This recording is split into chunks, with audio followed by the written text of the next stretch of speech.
ಕಾಂತಾರ ಚಿತ್ರದಿಂದ ಪ್ರೇರಣೆಗೊಂಡು ಆನೇಕಲ್ನಲ್ಲಿ ಕಾಂತಾರ ಸೆಟ್ ನಿರ್ಮಿಸಿ ಗಣೇಶ ಮೂರ್ತಿಯನ್ನು ಪ್ರತಿಷ್ಠಾಪನೆ ಮಾಡಲಾಗಿದೆ. 2022ರಲ್ಲಿ ರಿಲೀಸ್ ಆಗಿದ್ದ ಕಾಂತಾರ ಚಿತ್ರ ಭಾರತದ ಚಿತ್ರರಂಗದಲ್ಲೇ ಒಂದು ಮೈಲುಗಲ್ಲು ಸೃಷ್ಟಿ ಮಾಡಿದೆ. ಚಿತ್ರಕಥೆ, ಪಾತ್ರ, ದೈವಾರಾಧನೆ, ಸಂಗೀತ ಪ್ರೇಕ್ಷಕರನ್ನ ಮಂತ್ರಮುಗ್ಧರನ್ನಾಗಿಸಿತ್ತು.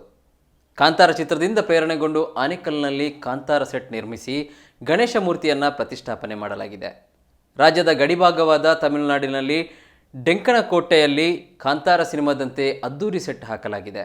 ಡೆಂಕಣಿಕೋಟೆಯ ಶ್ರೀ ರಾಜಮಾರ್ತಾಂಡ ಗಣಪತಿ ಭಕ್ತ ಮಂಡಳಿ ಬರೋಬ್ಬರಿ 16 ಲಕ್ಷ ರು ಖರ್ಚು ಮಾಡಿ ಆರ್ಟ್ ಡೈರೆಕ್ಟರ್ ಚಿತ್ತಜೇನೇಂದ್ರ ಅವರಿಂದ ಕಾಂತಾರ ಸೆಟ್ ನಿರ್ಮಾಣ ಮಾಡಿಸಿದೆ.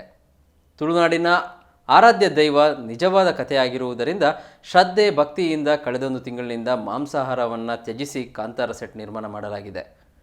ಒಳ ಹೋಗುತ್ತಿದ್ದಂತೆ ಸುತ್ತಲೂ ಫೈರ್ ಫೀಲ್ ಆಗುವಂತೆ ಭೂತಕೋಲ ಸೆಟ್ ಹಾಕಲಾಗಿದ್ದು, ಭೂತಕೋಲ ಕೈಯಲ್ಲಿ ಪಂಜನ್ನು ಹಿಡಿದು ಆ್ಯಕ್ಷನ್ ಮಾಡುವ ರೀತಿಯಲ್ಲಿ ರಿಯಲಿಸ್ಟಿಕ್ ಆಗಿ ಇದೆ. ಒಳಭಾಗದಲ್ಲಿ ಕಾಂತಾರ ಸಿನಿಮಾ ಕಥೆಯ ರಾಜನಂತೆ ಗಣೇಶ ಮೂರ್ತಿ ಪ್ರತಿಷ್ಠಾಪನೆ ಮಾಡಲಾಗಿದೆ. ಪಂಜುರ್ಲಿ, ವರಹರೂಪಿ, ಭೂತಕೋಲ, ಗುಳಿಗ ದೈವ, ಕಾಡು, ಬೆಟ್ಟ ಸೆಟ್ನ ಹೈಲೈಟ್ ಆಗಿವೆ. ಕಾಂತಾರ ಸೆಟ್ನಲ್ಲಿರುವ ಗಣಪನನ್ನು ನೋಡಲು ಆನೇಕಲ್, ಬೆಂಗಳೂರು, ಕೃಷ್ಣಗಿರಿ, ಆಂಧ್ರ ಪ್ರದೇಶದಿಂದಲೂ ಭಕ್ತರು ಆಗಮಿಸುತ್ತಿದ್ದಾರೆ.